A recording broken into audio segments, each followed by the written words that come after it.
مجھے تو سمجھ نہیں آتی غیرت کدھر چلی گئی، دینی غیرت کہاں چلی گئی۔ ہم پتہ نہیں زندہ ہیں، ہمارا زندہ رہنا جرم ہے اگر ہم ان کی مدد نہیں کر سکتے۔ ایسی کوئی بے حس اور بے غیرت قوم بھی کبھی ہوئی ہوگی؟ ہم نے تاریخ میں بے غیرتی کی بڑی داستانیں سنی ہیں۔ اللہ تعالیٰ قرآن میں فرماتا ہے وَمَا لَكُمْ لَا تُقَاتِلُونَ فِي سَبِيلِ اللَّهِ، اب تمہیں کیا موت پڑ گئی ہے، اب کیوں نہیں لڑتے تم اللہ کے راستے میں؟ وَالْمُسْتَضْعَفِينَ مِنَ الرِّجَالِ وَالنِّسَاءِ وَالْوِلْدَانِ الَّذِينَ يَقُولُونَ رَبَّنَا أَخْرِجْنَا مِنْ هَذِهِ الْقَرْيَةِ الظَّالِمِ أَهْلُهَا۔ پوری دنیا پر ظلم کی داستانیں ساری دنیا دیکھ رہی ہے۔ مسجد اقصیٰ کو آگ لگا دی گئی ہے، ہماری بچیوں کو، بہنوں کو، بیٹیوں کو وہ اپنے گھٹنے کے نیچے لے کے بیٹھے ہوئے ہیں، تصویریں سوشل میڈیا پر شیئر ہو رہی ہیں، بچے چھوٹے چھوٹے قتل کیے جا رہے ہیں، کسی کو غیرت نہیں آ رہی۔ مجھے تو یوں لگتا ہے یہ ہماری نمازیں، ہمارے سجدے کیسے قبول ہوں گے؟ ہم جو مجرم ہیں جو آرام سے بیٹھے رہیں، کیا کریں؟ بے بسی کی انتہا ہے۔ میرا دل یہ کر رہا تھا کہ میں پاکستان کے جو حکمران ہیں، اگر 58 اسلامی ملکوں کے حکمرانوں کو تو ہم کچھ نہیں کہہ سکتے، اپنے ملک کو حکمرانوں کو تو کچھ کہہ سکتے ہیں کہ حکمرانوں اور فوج کے سپہ سالاروں، اگر تم ان کی مدد کر سکتے ہو تو کرو، ذمہ داری تو تمہاری ہے۔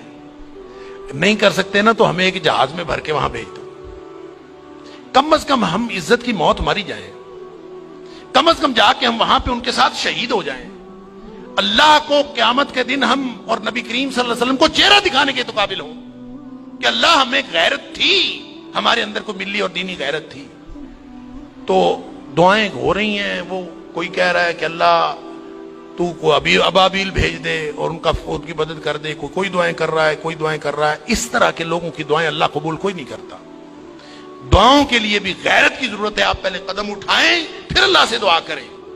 وہ بیچارے ساری ساری رات وہ لڑتے ہیں ان کے سامنے، دعا تو ان کی ہے، اور اللہ نے یہ آزمائش میں سمجھتا ہوں ان کی نہیں ہے، وہ تو جنتی ہیں، وہ تو انشاءاللہ بخشے ہوئے ہیں۔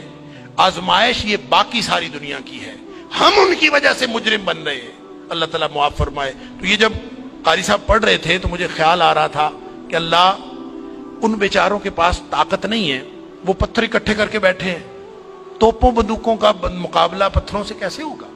یا اللہ تو ابابیل بھیج دے، اور تو جس نے ابرہہ کو اور اس کے لشکر کو تباہ و برباد کر دیا تھا، اللہ اس دور جدید کے ابرہہ کو جو ہماری مسجد اقصیٰ کو تباہ کرنے کے لیے آیا ہے اور پوری ملت اسلامیہ دہشت گرد پھر مسلمانوں کو کہا جا، بدبخت پوری دنیا میں بدترین دہشت گردی کرتے ہیں اور پھر بات کرتے ہیں مسلمانوں کی دہشت گردی کرتے ہیں۔ میں تو سمجھتا ہوں پورے 58 اسلامی ملکوں کو اعلان جنگ کر دینا چاہیے، لڑتے لڑتے مر جانا چاہیے، اس زندگی سے وہ موت بہتر ہے۔